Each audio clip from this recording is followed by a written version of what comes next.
Man, I am very quickly becoming the Razor 800 channel. I swear I do other stuff, but this razor has taken over my life lately. Today, I'm going to fix these Pro Armor doors. If you watched my last video of us taking that winter ride, you probably heard this the whole time.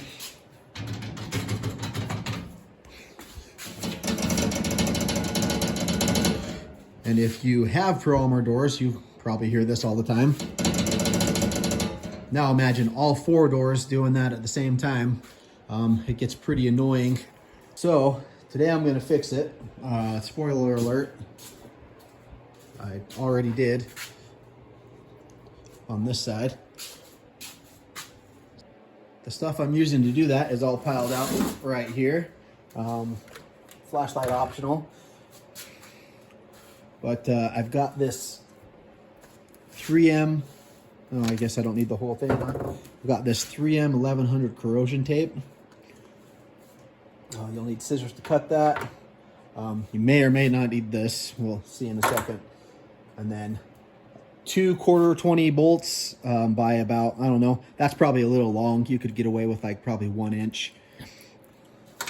And if your doors are the same as mine, 15/16 wrench. And a 5/8 wrench, and then some brake parts cleaner might help, and some goof off might help, depending on if yours are in the same condition mine are. So what happens to these doors is, for one, I'm assuming this came with some kind of bushing or something on it from the factory. I don't know. I got this razor when these doors were already very old, but also on the front doors, the bracket separates here. And I don't know if that's been rectified by Pro Armor on newer doors, but on this one, it's pretty terrible. You'll see on this other side, that's actually something I did early on when we first got this razor, was put a bolt through here.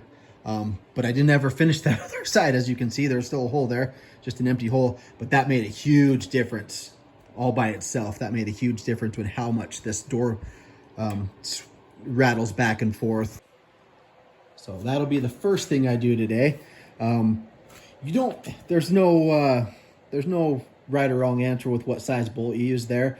I had some 1/4 inch bolts laying around, so that's what I chose to use. But from that other side, we've probably put 1,000 miles on that 1/4 inch bolt and it hasn't broken or anything. There's not a ton of stress on it. So 1/4 inch is really a really good size for it. As you can see, I already drilled the hole a long time ago, but then I didn't have a bolt. So I had to go searching for a bolt. So yeah, that's all it is. Just a standard 1/4 bolt, a couple of washers and a nut. Stainless if you got them.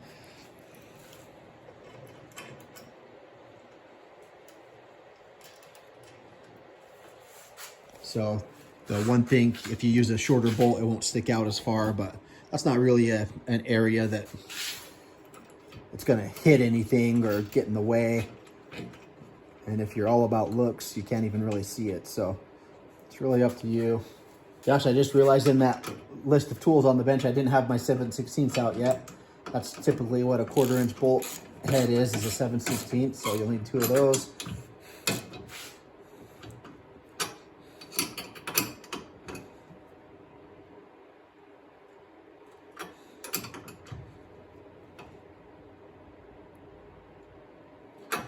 And you'll see that alone will make a decent difference. Definitely at least in how solid it closes. But you're still gonna get the rattle. Without doing this bracket is just flimsy as can be. So every time you close it, it bends it a little more. Every time you get in and out, sometimes when you try to latch it, it won't latch because the bracket flexes instead of latching. So that's a major thing to fix right there. And then on this,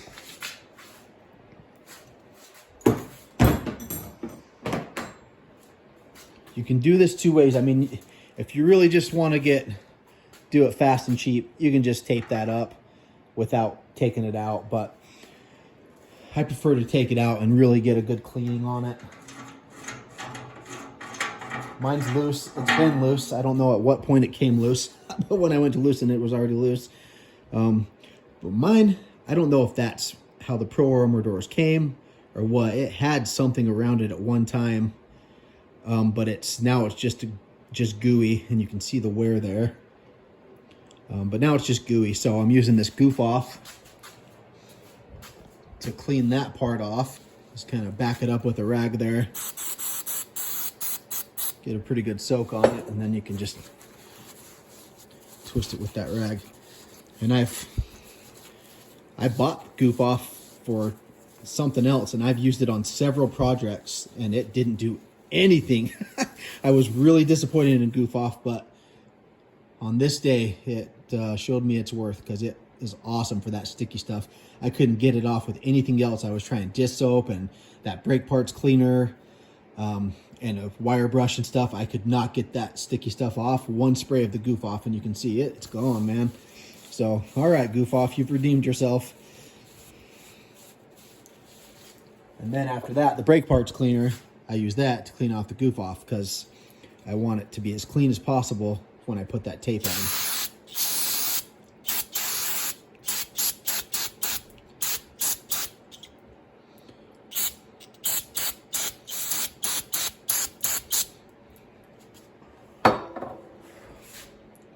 Just kind of let that evaporate. And man, you can see it's wearing in there pretty good. It's got some, not sure if that picks up on the cameras, but it's got some pretty good divots in there. Believe it or not, my YouTube videos don't pay me anything. So I actually do have to have a day job. And we sell this at my work. It's actually for wrapping up galvanized elbows in the construction industry. You wrap them up with this, and then they drag them through the ground and everything. And this stuff does not come off. It's just really tough tape. It's kind of like electrical tape, I guess, in a way. Like it's a thick, stretchy black tape, but it's way tougher than electrical tape. It's a little bit thicker. I don't know if that's going to pick up or not, but it's a little bit thicker than electrical tape, but it's way tougher. You can drag this stuff. The elbows they put these on are like big, heavy steel elbows, and you can throw those elbows around and just drag them on the asphalt, and it takes a lot before it rips through this stuff. So the less you touch the tape, the better chance it's going to have to stick on there. But at the very least, have some super clean hands. And it's a little, if you try to just go straight around, you can see it's too wide. So what I do is pull it off like that, and then just measure this direction instead, and just try to cover most of that pin. You don't have to cover the whole pin.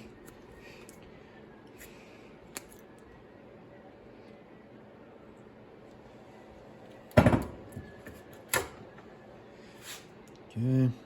And oh yeah, I'm just noticing it's actually kind of bent a little bit too. So then you just put that stuff right on there.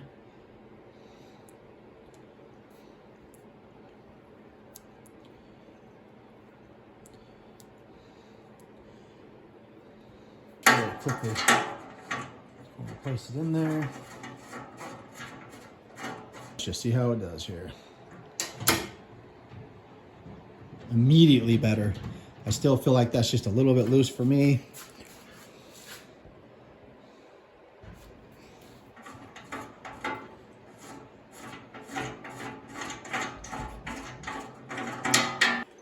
All right.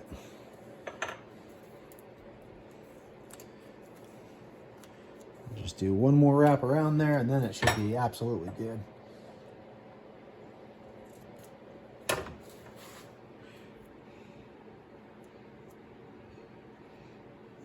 And the nice thing about this stuff is it's going to wear out, obviously. Anything you put on there is going to wear out. All you got to do is take it back off and put some more on.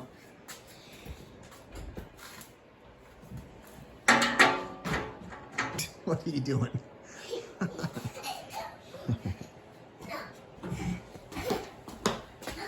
Okay. So that gets rid of a lot of it right there.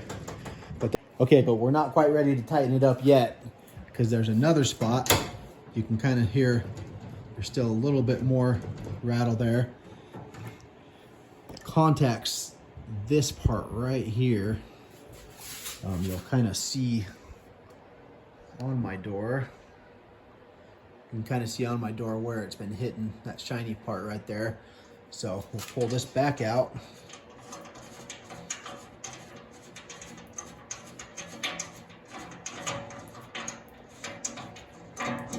And clean this area really well.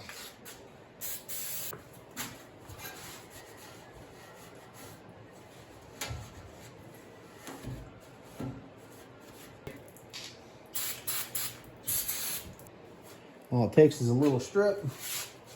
And this isn't really a high traffic area, so it should stick pretty well. I guess time will tell.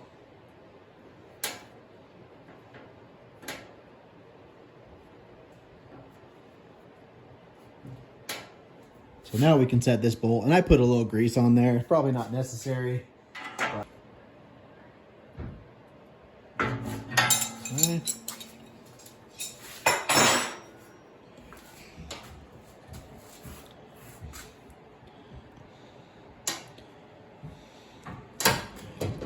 Okay, well, I didn't change it very much, but there's just a little more cushion there. And then, depending on the door, you might have a little bit of rubbing down here. So for mine was hitting pretty hard down there, but by tightening this bracket, it's actually got a pretty good space now. The previous owner put this pad here to try to keep that rattling down.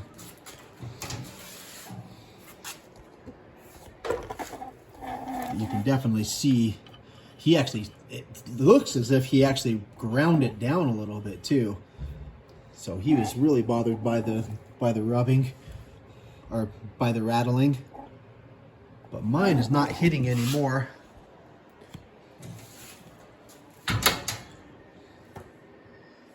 So if yours is, you can either put some of this corrosion tape there, or even better, you can get some rubber pads on like Amazon or whatever that will do a little bit better job.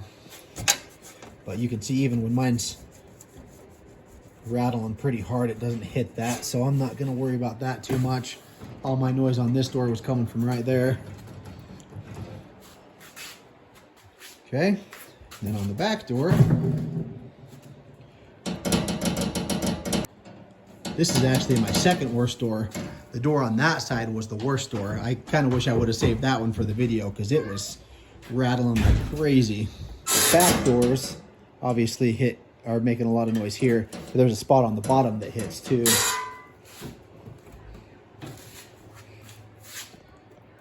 So basically the same process. Let's pull that sucker out and clean it. You can see a pretty big difference on the back door, the way the pin is. It's got to be longer. The pin has to stick out farther, so the jam nut is on the outside, and on the front it has to stick out less. It needs to be a little shorter, so the jam nut is on the inside.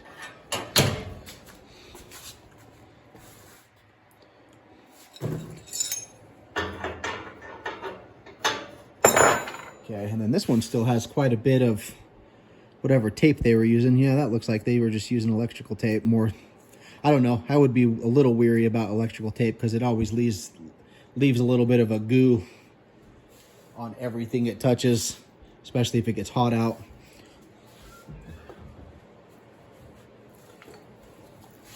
But it would probably work.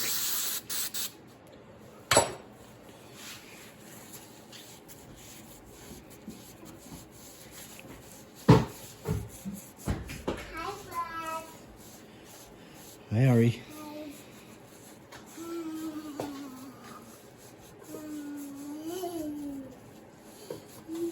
You getting warm on the heater? Yeah, still, well, we're finally up to 47 degrees.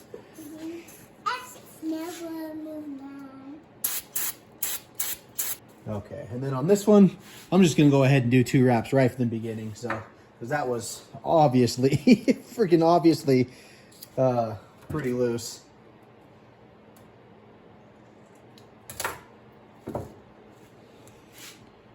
But still, the cleanest way to do it is still to do two separate.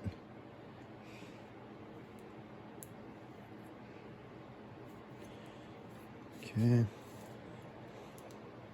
Oh, and see, I messed up already. If you don't want loose tails like that, that's going to mess everything up. So since I'm doing 2 wraps, I'll reuse that, but you probably, we'll see if that sticks. But you definitely want to make sure there's no loose tails where it's poking up or dirt's just going to get in there and ruin it real quick. Not that it's hard to fix, but obviously you want to make it last as long as you can. So you don't have to doing this. The more you're working on it, the less you're out on the trails.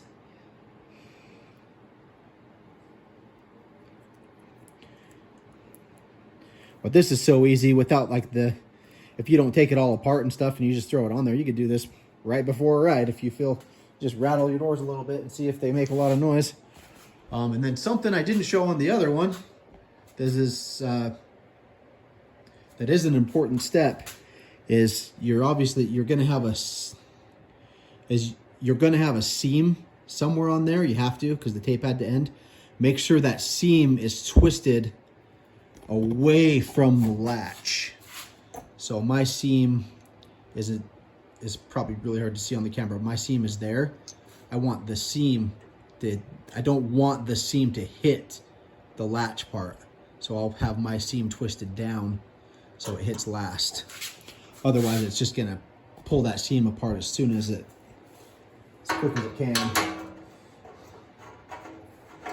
So now you can kind of see what I'm saying about adjusting it so the seam is on the back side. This can turn, as long as your threads are good, this can turn wherever you want it. So my seam's right there, so I want to make sure I turn that all the way to where the seam's on the back side. So now my seam is back here, and that's where I'll do my jam nut.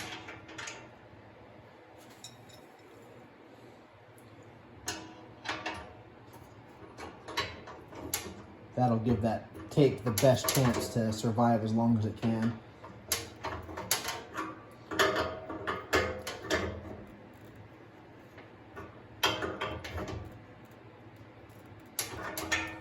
Okay. A world of difference there. Then there's another spot down here. You can see I've got lots of space on this side. It almost, even if I push all the way, that side's never gonna hit. But yours might. These doors are very inconsistent, I noticed. Because on this side, you can kind of see, there we go. On this side, it will, if we're going down the street pretty good, it'll rattle there. So all I did was wrap some of that corrosion tape around here. This probably would have been a better place to put a rubber pad. So clean this area really well and get some rubber pads from Amazon or whatever and put it in there. And then you could actually put pressure on it so it doesn't rattle at all. But even then, it doesn't make a lot of noise. That corrosion tape made a big difference. So I might down the line end up putting a rubber pad there. If you got a rubber pad that would fill that gap, then you would have no movement at all. It would just always be against the rubber pad and you'd get no noise. So that could happen in the future. But for now, I'm pretty happy with these results. And in our future riding videos, you won't have to hear the calamity of our razor going down the road. When all four are going at the same time, you'll still hear a little bit. I don't know if there's any way around that, but it's going to be a lot quieter. So hopefully that helps some people out. We'll be doing a lot more videos on this Razor 800, and I got a lot of work to do on the Durango, and I'll be fixing the YXZ soon. Got a new control arm for it, and then I got kind of a goofy cage. I got a 2016 cage to put on there, just to make sure the frame's not bent, and then we'll worry about we'll think about getting a good cage for it. But those will be some future videos coming up. So if you want to see them, subscribe or at least pay attention and make sure you watch them when they come up. Appreciate you guys watching. Thanks.